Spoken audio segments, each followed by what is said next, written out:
Assalamualaikum warahmatullahi wabarakatuh. Saya berterima kasih kepada channel Aldan Khansa yang telah memberikan giveaway sebesar 500.000. Alhamdulillah saya sudah menerimanya tadi siang ya. Alhamdulillah ini dia uangnya. Ini memang benar-benar real ya teman-teman. Memang dia membagikan sebesar 500.000. Saya dari Pekanbaru Riau. Saya ucapkan terima kasih. Semoga channel Aldan Khansa terus maju dan berkembang menjadi channel yang memberikan kebahagiaan kepada anak-anak semua. Sekian, terima kasih. Assalamualaikum warahmatullahi wabarakatuh.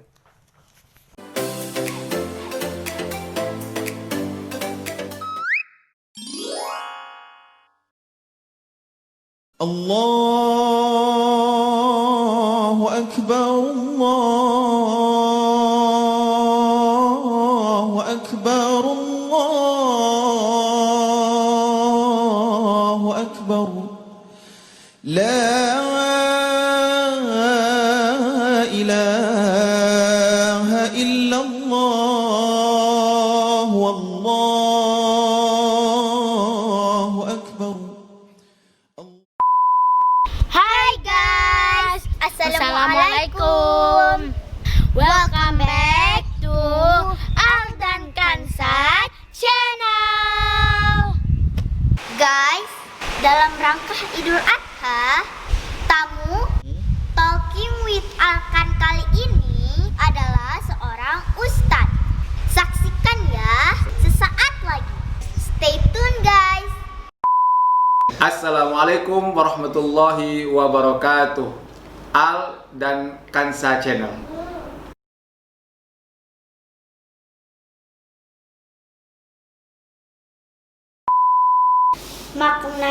Maknanya bagi anak-anak seperti kami ini bagaimana Pak Ustadz? Ya, makna dari kurban itu adalah pembuktian. Jadi sesuatu karena kita itu ingin dicintai Allah Subhanahu wa taala, yaitu harus dibuktikan. Buktinya apa? Kita bisa membeli dengan harta atau rezeki kita yang halal untuk dibelikan hewan sapi ataupun kambing. Jadi cinta itu bisa diraih dengan sebuah pengorbanan. Jadi sesuatu yang kita miliki karena kita ingin meraih cintanya Allah, berarti kita harus merelakan. Sebagaimana dulu Nabi Ibrahim atau Nabi Ibrahim dan Nabi Ismail. Jadi untuk membuktikan cintanya Nabi Ibrahim kepada Allah itu dibuktikan dengan merelakan anaknya untuk disembelih, yang pada akhirnya itu diganti Kambing. Iya. Domba atau Iya tuh. Ya itu. Seperti itu. Jadi butuh pengorbanan. Nggak mungkin kan kita misalnya ke Jakarta atau ke Monas kita gratis, kan nggak mungkin. Pasti kita butuh transportasi atau media yang tadi itu. Saya. Jadi itu. Dia harus ada medianya. Salah satunya yaitu menyembelih hewan sapi ataupun kambing. Jadi pengorbanan itu akan melahirkan sebuah cinta. Gitu. Pertanyaan nomor 2 nih Ustadz. Siapa saja yang wajib berkurban? Nah, ya. Yang wajib berkorban itu sebetulnya asal mula dari korban itu. Jadi ulama sepakat bahwa berkorban itu adalah sunnah muakkadah, yaitu sesuatu yang sangat dianjurkan. Jadi bukan hanya dianjurkan saja, tapi sangat dianjurkan. Bagi siapa? Bagi yang mampu. Bagi yang mampu untuk membeli hewan korban. Contohnya yang mampu itu adalah yang bisa membeli hewan korban. Misalnya kita punya uang 5 juta, kita korbankan 2,5 juta aja. Kita punya uang 5 juta itu sudah dianggap mampu.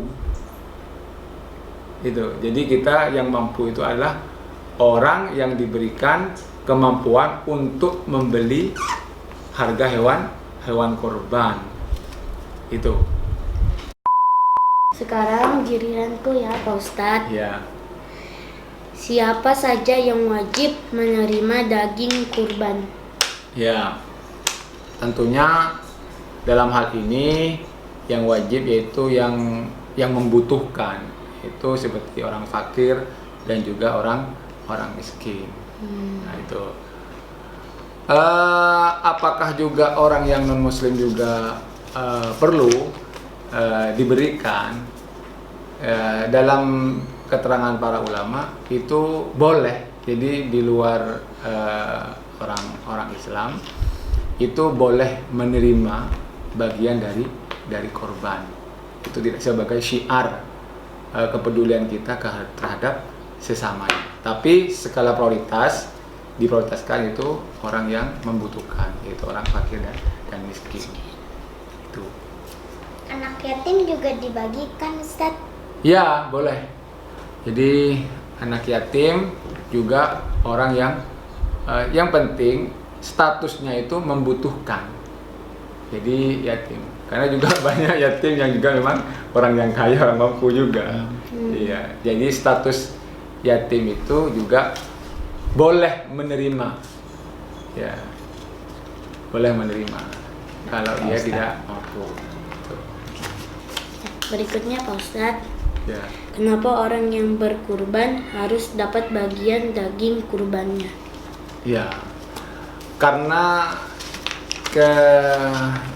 kita kan hidup itu kan tidak hanya sendiri ya.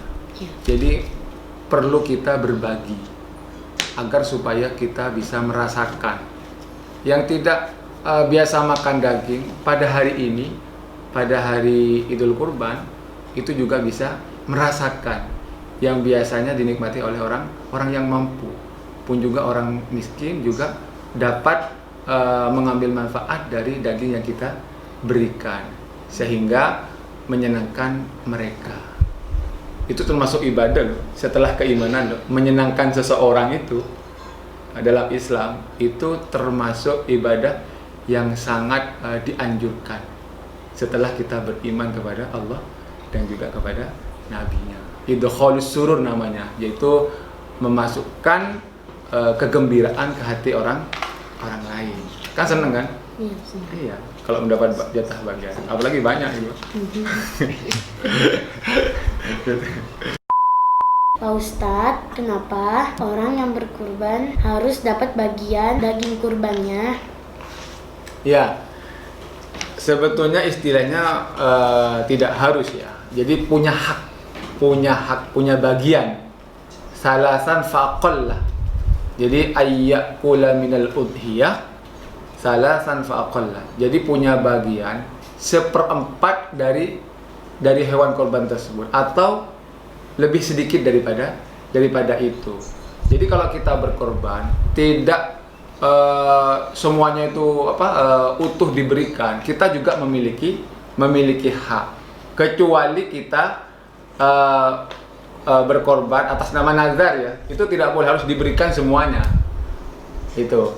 Jadi kalau nazar itu kita tidak ada bagiannya. Tapi kalau kita berkorban baik sapi ataupun kambing, itu kita punya hak 1/4 dari yang kita korbankan.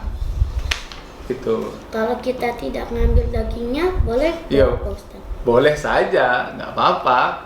Itu kan karena hak gitu kan. Diberikan utuh supaya supaya maksimal, ya tidak masalah. Diambil bagian pun nggak ada masalah. Itu. Jadi nggak apa-apa hukumnya. Karena di sini juga banyak orang yang memberikan, ada banyak juga yang mengambil bagiannya, dan itu juga dibenarkan, dia punya hak. Ada juga kita menanyakan apakah ada bagian yang akan diambil dari kamu. Oh, ada Pak, paha. Nah, itu silahkan. Itu haknya mereka. Jadi harus diberikan. Gitu. Satu lagi nih Pak Ustadz. Lagi, ya. Saya pernah dengar katanya hewan kurban itu akan menolong kita di akhirat. Apa maksudnya Pak Ustadz? Oh ya. Karena yang dimaksud dengan menolong itu artinya Allah itu nanti akan membantu kita. Karena orang yang berkorban sebelum darahnya itu jatuh ke tanah, itu sudah Allah menerima ibadahnya. Setiap kebaikan itu pasti akan dibalas oleh Allah Subhanahu wa ta'ala. In ahsantum ahsantum li anfusikum. Jadi kalau kalian itu berbuat baik, maka kebaikan itu akan berbalik kepada kita. Itu sudah hukum baku dari kita, dari umat Islam itu. Jadi kita berkorban, berbagi kebahagiaan kepada sesama, kepada yang lain.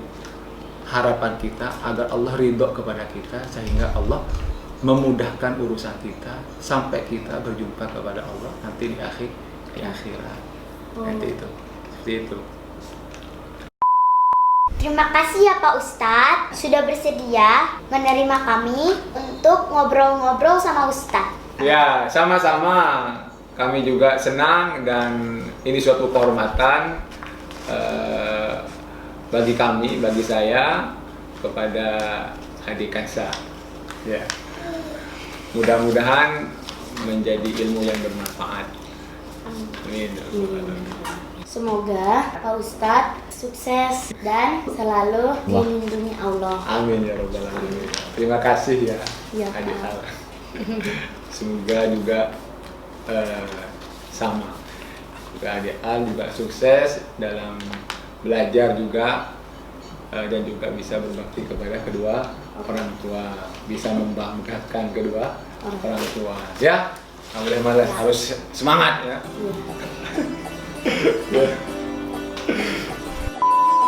Don't forget to like, comment, share, dan subscribe ya guys. Assalamualaikum.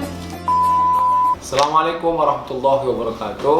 Saya Birrul Walidain menghimbau kepada seluruh umat Islam agar tidak melewati momen ini, yaitu berkorban baik sapi ataupun kambing. Karena amalan kurban ini adalah amalan yang paling sangat dicintai oleh Allah Subhanahu wa ta'ala. Jadi bagi bagi umat Islam, jangan hilangkan kesempatan ini, momen ini dalam rangka berkorban. Mulai hari ini sampai hari tasyrik, yaitu sampai hari Senin sebelum maghrib. Mudah-mudahan ibadah kita, korban kita diterima oleh Allah Subhanahu wa ta'ala dan juga memberikan kebahagiaan pada orang lain. Amin amin ya rabbal alamin. Assalamualaikum warahmatullahi wabarakatuh. Assalamualaikum warahmatullahi wabarakatuh. Kami menghimbau umat muslim. Action. Assalamualaikum warahmatullahi wabarakatuh. Kami menghimbau kepada suatu kehormatan dan kebahagiaan dari saya menerima adik-adik, siapa namanya? Kansa kan? Ulang-ulang Pak Ustadz.